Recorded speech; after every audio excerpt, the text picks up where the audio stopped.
There is a county in the Florida Panhandle carrying more land than the entire city of Houston, and roughly 8,000 people share every square mile of it. No hospital, no college, no grocery store bigger than a corner stop. The courthouse sits in a town of 900, and most Floridians could not find it on a map with both hands. Everyone pictures Miami gridlock, Interstate 4, and theme park lines that swallow a morning whole. But running under that Florida is a second one. Towns where the loudest sound on an ordinary afternoon is wind through the pines, and you can finally hear your own thoughts again. We are counting down 12 of them. I am Roy Baker. I spend my weeks in Florida County data, and I priced every town on this list myself. Subscribe if polished travel channels have already lost you. This channel does Florida the way it really is. Let's begin. Number 12, Sebring. Let me open with a confession, because it explains the ranking you are about to see. Here's the rule. The more residents a town carries and the more amenities it hands you, the further down it sits. Convenience drags a town toward 12. Emptiness lifts it toward 1. So the countdown starts with the easiest landing, the one place here you could arrive on a Tuesday and be unpacked by Friday.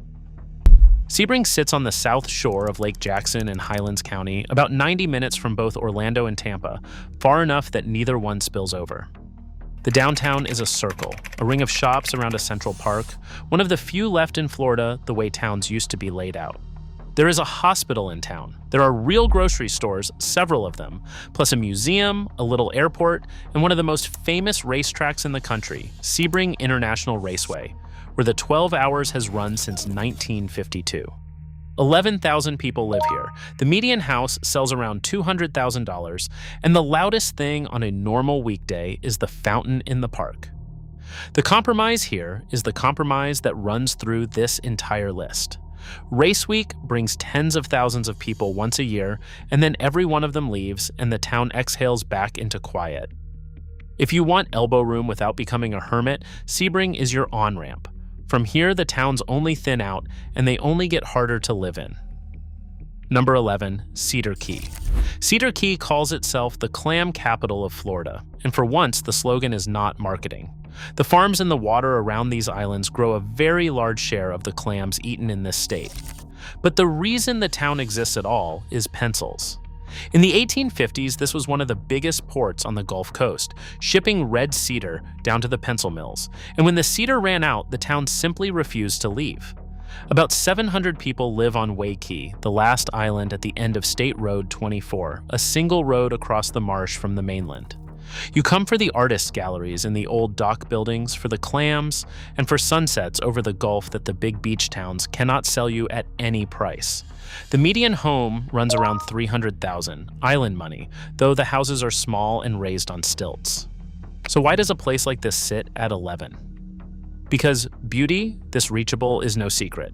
It is 50 minutes from Gainesville, and on a good weekend, the artists and the cyclists and the fishermen genuinely do find it.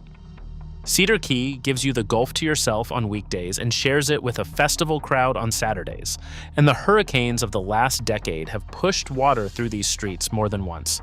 So buy flood insurance like you mean it. Number 10, Arcadia. Most towns this size surrendered to strip mall Florida decades ago. Arcadia dug in. The DeSoto County Courthouse from 1913 still anchors Main Street, one of the oldest in Florida still doing its original job, and around it runs an antique district that bills the town as the antique capital of the state. Twice a year, the whole place turns rodeo, and Arcadia's championship rodeo has been running since the 1920s. The rest of the year, Main Street belongs to the rocking chairs and the farm trucks. About 9,000 people live here, an hour inland from anything with a beach, and the median house sells around $215,000. Hurricane Ian marched straight over this town in 2022, and it is still here, still unpolished, still stubbornly itself. That stubbornness is the product. This is the Florida, the coast paved over, cracker houses under live oaks, and a courthouse square you can actually sit on. It ranks at 10 because an hour from Sarasota means it is never truly remote. Its quiet is the defended kind, and that is rarer than the empty kind. Number 9, Okeechobee. The name is the geography, big water. Okeechobee. Say it Okeechobee, and locals will answer you like family. Sits on the north shore of the largest lake in Florida, a sheet of water you could lose a small county in. But here's the strange part, and it is why this town ranks so high. The lake is locked behind the Herbert Hoover Dike, so you can live a mile from the biggest water in the state and never once see it. What you get instead is a genuine cow town. Cattle auctions behind the courthouse, the Speckled Perch Festival every spring, and working ranches that have been in the same families since before the railroads. About 5,000 people live in the town proper. The median house runs around $250,000, and Miami is 2 hours away, which is exactly how the locals like it. The compromise is the summer when the whole region steams and the odd psychology of living beside water you cannot walk to. But if your idea of paradise has more cows than neighbors, this is your exit off the interstate. Number 8, LaBelle. Some town names are promises, and LaBelle, the beautiful, is one of the honest ones. The Hendry County seat sits on the north bank of the Wewahitchka River, where the big water comes down from the lake on its way to Fort Myers. This is old Florida ranch and citrus country, the land of cattle and hammocks and roads named after the families who cut them. About 5,000 people live here. The median house sells in the low 200s, and every February the whole town turns out for the Swamp Cabbage Festival, celebrating the palm that fed the first Floridians and still flavors the stew. You are 45 minutes from Fort Myers, which keeps groceries and doctors realistic, and a world away from it in every other sense that counts. The compromise is heat and orchard schedules, and a river that floods in the wet years. But LaBelle ranks here because it is a working town that happens to be quiet, not a quiet town that pretends to work. That difference matters when you actually live somewhere. Number 7, Steinhatchee. Picture this. It is July, scallop season, and the boat ramps are launching at first light. By 10 in the morning, the shallows off Steinhatchee look like a floating flea market. Hundreds of families face down in glass-clear water, filling buckets. Then September closes the season and the town exhales back into what it actually is, a single street of houses between the pines and the Gulf, population about 1,000. You say it Steinhatchee, and no, the spelling will never make peace with that. The median home runs around $280,000 near the water and far less inland, and the economy is exactly what you hope. Fish, scallops, airboats, and a couple of the best fried shrimp counters on the Big Bend coast. It ranks at 7 and no higher for one reason. Everybody in North Florida knows where it is, and every July they prove it. But for 10 months a year, this is one of the most empty coastlines in the state, and the sunsets over the dead calm Gulf are the kind you stop photographing because your phone cannot hold them. Quick favor before the list turns truly remote. If this is the Florida you were looking for, subscribe, because the 5 towns left get harder to reach and easier to love. And next month, I am pricing every one of them against the counties they sit in. Number 6, Sopchoppy. Sopchoppy, and locals can hear one wrong syllable at 100 yards, is the only town on earth with a worm grunting festival. Once a year, the whole of Wakulla County comes to watch people drive iron stakes into the ground and rub them with wooden handles, a low moan that brings the worms up out of the soil by the hundreds. It sounds like a joke.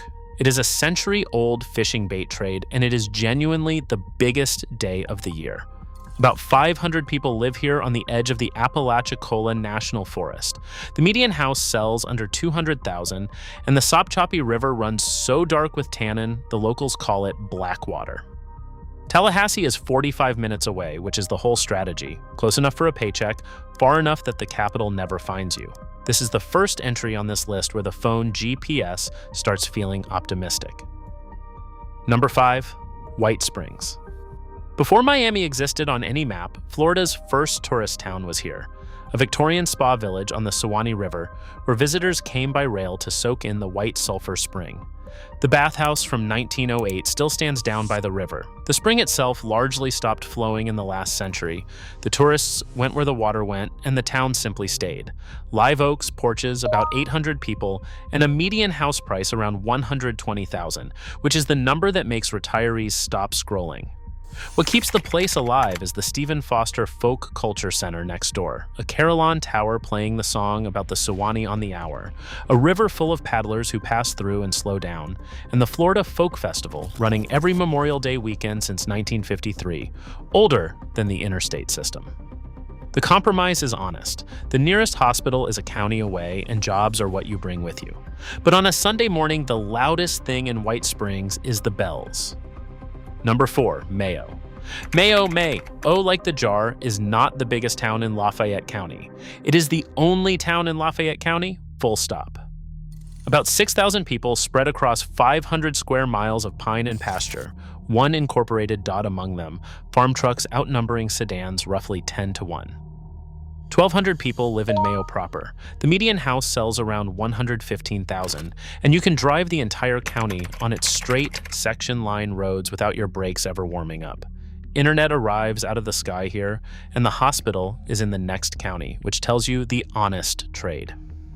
Gainesville is an hour north. What you get for that distance is a county that still runs on seasons, planting, hunting, church, and a town where the quiet was never marketed to you, because there was nobody around to market it. It is simply what remains when almost nobody builds. Number 3, Everglades City. There is one road in, and it ends here. Everglades City was the original county seat of Collier County, the courthouse, the money, the whole operation, until 1962, when the county moved everything to Naples and left this fishing village at the end of the road to itself.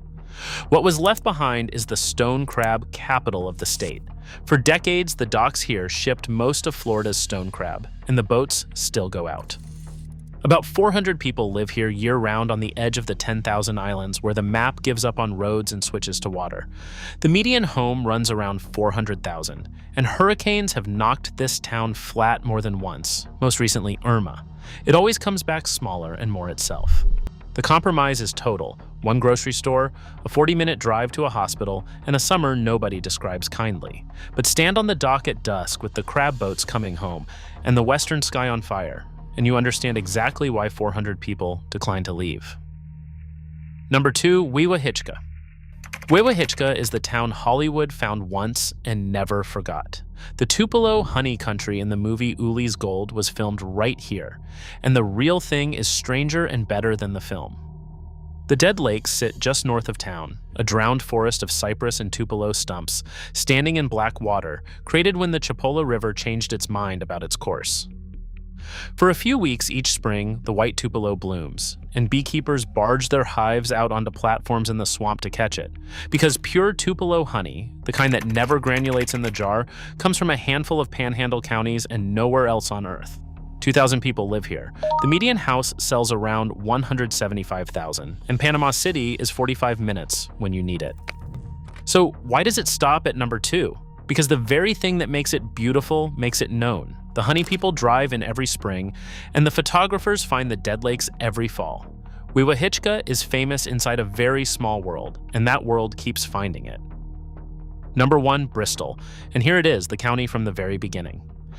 Bristol is the seat of Liberty County, the smallest county by population in Florida. About 8,000 people across more than 800 square miles, more land than the city of Houston. With a population you could seat on a single cruise ship out of Port Miami with decks to spare. The southern half of the county is the Apalachicola National Forest. The eastern edge is the Apalachicola River. And in a bend of the river bluffs sits Torreya State Park, named for a tree so rare it grows wild almost nowhere else on the planet. A species that survived the Ice Age in one gorge and exists in nature in a handful of Florida counties and nowhere else. 900 people live in Bristol. There is no hospital anywhere in the county. There is no college anywhere in the county. The grocery store is small, singular, and treated as sacred, and the courthouse is the tallest thing for miles. Would you give up every convenience you have ever used to own a county that contains no traffic jam anywhere inside it at any hour?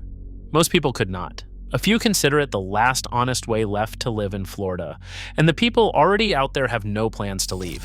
Tallahassee is an hour away, and that is precisely the distance it needs to be.